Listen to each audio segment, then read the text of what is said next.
28 mai 1940. Le roi Léopold III, qui est alors en exil en France, accepte la reddition de l'armée belge sans consulter les autres alliés ou son gouvernement. La résistance intérieure belge se développera alors tout d'abord dans une petite et moyenne bourgeoisie francophone. Mais après l'invasion de l'Union soviétique par l'Allemagne en juin 1941, les communistes belges vont alors s'engager en faveur de la libération du territoire. Conscient de sa marginalité numérique, le Parti communiste belge lance à l'automne 1941 le Front de l'indépendance, ou FI, qui sera une structure destinée à fédérer toutes les initiatives résistantes sur une base patriotique. La résistance belge aura payé un lourd tribut durant les années d'occupation, entre 1940 et 1944, avec un total de 30 000 arrestations et de 15 000 morts.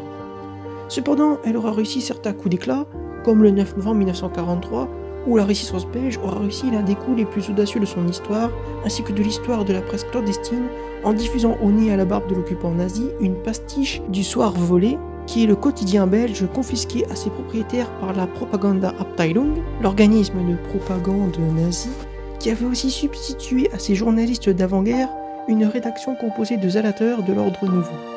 50 000 exemplaires seront distribués soit dans le circuit normal, soit par les circuits clandestins à 10 francs pièce afin de financer le Front d'indépendance. Si le fossoir fut une illustration de la Schwanze bruxelloise, il fut surtout un acte de bravoure et de résistance qui valut la mort et ou la prison à ses auteurs.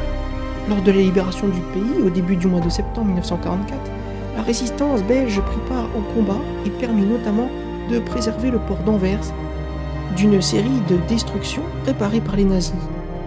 Nombre de résistants s'engagèrent ensuite dans les troupes belges rentrées d'Angleterre avec les Alliés et continueront la guerre jusqu'à la victoire finale le 8 mai 1945.